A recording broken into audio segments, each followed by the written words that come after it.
जनपद अमेठी में स्मृति ईरानी ने सीएम योगी और बीजेपी के सभी विधायक व बीजेपी कार्यकर्ता का स्वागत किया। केंद्रीय मंत्री बीजेपी प्रत्याशी स्मृति ईरानी ने संबोधन में कहा कि इस मैदान की आवाज काशी तक पहुंचे। प्रधानमंत्री मोदी तीसरी बार राष्ट्र के प्रधान सेवक बनने वाले हैं। जो अमेठी छोड़कर वायनाड गए और वायनाड छोड़कर रायबरेली गए, उन तक इन तालियों की आवाज सुनाई दे। अमेठी की वो जनता है जिसने एक राष्ट्रीय पार्टी के लिए भूचाल ला दिया। आपने जनप्रतिनिधि के नाते मुझे चुना और पिछले 15 वर्षों में जो कांग्रेस के शहजादे नहीं कर पाए, उसे हमने 5 सालों में कर दिखाया। आज मैं राम भक्तों से कहना चाहती हूं कि 20 तारीख को कमल का बटन दबाओ और कांग्रेस की लंका में आग लगाओ। वहीं सीएम योगी आदित्यनाथ ने कहा कि अमेठी की जनता ने 2019 में जो निर्णय लिया वह दिल्ली तक सुनाई दिया था। पहली बार अमेठी वासियों ने जो निर्णय लिया था वो विकास को लेकर निर्णय लिया था, वो सही था। स्मृति ईरानी ने अमेठी में जो दौरा किया उसमें उन्होंने काफी समय दिया और मंत्रालय के साथ पूरे देश में भ्रमण करती रही हैं। हर बार स्मृति ईरानी ने अपने दौरे पर अमेठी में नए नए विकास की योजनाओं को लाभ दिलाया। लोकसभा चुनाव के 3 चरण पूरे हो चुके हैं। अब की बार 400 पार की बात करते हैं तो कांग्रेस इंडिया गठबंधन को चक्कर आने लगता है। कांग्रेस पूरे देश में सभी सीटों पर चुनाव नहीं लड़ पा रही है तो क्या सरकार बना पाएगी? पीएम मोदी की सरकार में विकास के बड़े बड़े काम हुए हैं। हर घर जल नल योजना की शुरुआत मोदी सरकार में हुई है। कांग्रेस विरासत की सर्वे करवा कर जनता की संपत्ति पर कब्जा कराना चाहते हैं। बाबा साहेब अंबेडकर ने कहा था कि धार्मिक आधार पर आरक्षण नहीं होना चाहिए, लेकिन कांग्रेस की पार्टी के नेताओं ने दलित के आरक्षण में 6% आरक्षण मुस्लिम समाज को देना चाहते हैं। समाजवादी पार्टी के सहयोगी दल के लोग राम मंदिर पर प्रश्न खड़ा कर रहे हैं।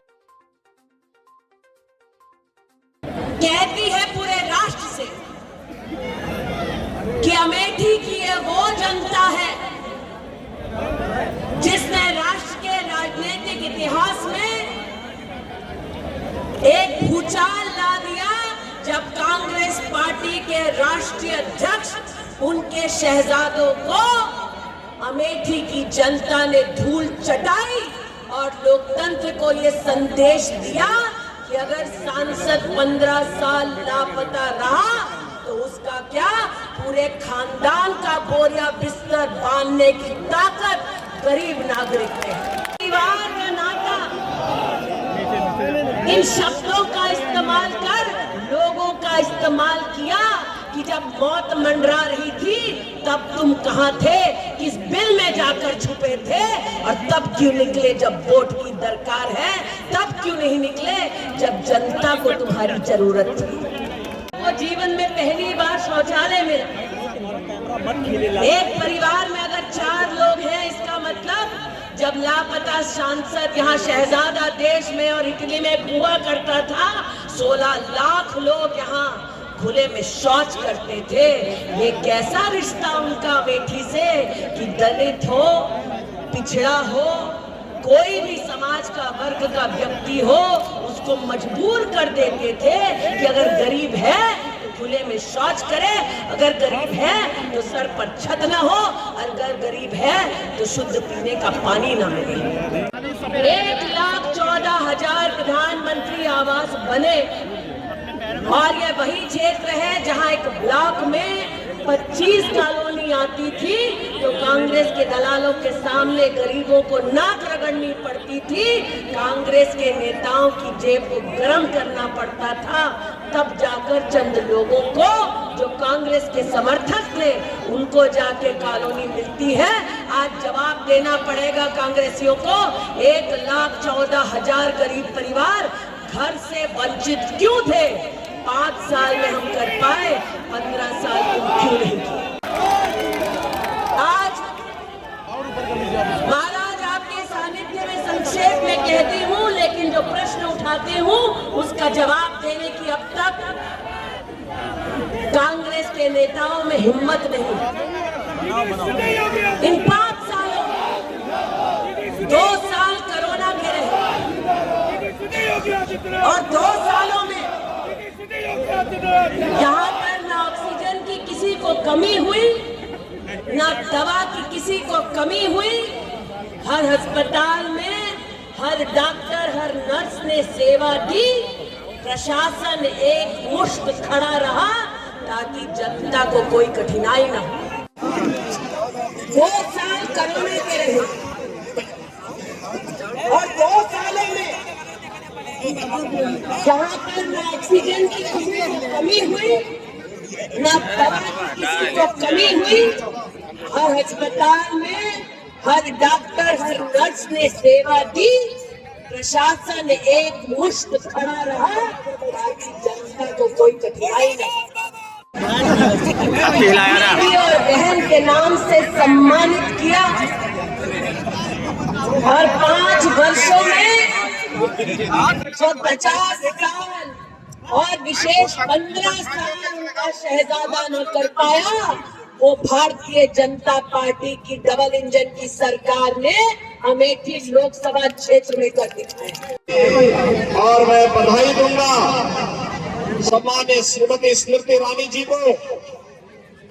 उन्होंने 5 वर्ष में जितना दौरा अमेठी लोकसभा क्षेत्र का किया, कांग्रेस की 4 पीढ़ियां उतना दौरा संयुक्त रूप से नहीं कर पाई थी। सजग और जागरूक जनप्रतिनिधि कैसे होना चाहिए, केंद्रीय मंत्री के अपने दायित्वों का निर्वहन करने, मंत्रालय के कार्यक्रमों से पूरे देश का भ्रमण करने के बाद मैं देखता था हर सप्ताह उनका दौरा अमेठी लोकसभा क्षेत्र के किसी न किसी विधानसभा क्षेत्र, किसी न किसी विकास खंड में, किसी न किसी गांव में और किसी नई योजना के साथ यहाँ पर देखने को मिलता था। बहनों और भाइयों, ये चीजें दिखाती है कि कैसे जब अच्छे जनप्रतिनिधि चुनते हैं तो परिणाम भी अच्छा ही आता है। और उसी अच्छे परिणाम के लिए एक बार फिर से आपसे अपील करने के लिए मैं आपके बीच आया हूं। बहनों और भाइयों, लोकसभा चुनाव के 3 चरण पूरे हो चुके हैं। नहीं लगता है कि 400 पार कैसे होना है। बहनों और भाइयों, मैं आपसे बताना चाहता हूं, सबसे पहली बात, एक कांग्रेस समर्थन के लिए किसी भी पार्टी को समर्थन करने के लिए, पूरा बहुमत की सरकार बनाने के लिए 273 सीट चाहिए। कांग्रेस इतनी सीटों पर ही चुनाव नहीं लड़ पा रही बड़े देश के अंदर, तो क्या इस सरकार बनाएगी क्या? दूसरा है जो कांग्रेस मॉडल देना चाहती है, बहनों और भाइयों, उससे बचना। इसलिए बचना, मैं उसमें बाद में आता हूं। लेकिन जब देश के अंदर अलग अलग राज्यों में मुझे जाने का अवसर प्राप्त हुआ, पश्चिम में पहले चरण, दूसरे चरण, तीसरे चरण के मतदान के बाद जब भी हम जनता जनार्दन के पास गए, हमने कहा भी फिर एक बार मोदी सरकार आज को प्रधानमंत्री बनाना है, और इस इतिहास की भूमि में फिर से इतिहास रचना है ना। एक दूसरा है कि मोदी जी के नेतृत्व में देश का सम्मान बढ़ा, देश की सीमाएं सुरक्षित थी, आतंकवाद नक्सलवाद पूरी तरह नियंत्रित हुआ, विकास के बड़े बड़े कार्य हुए हैं, highway, railway, metro, 1 district 1 medical college,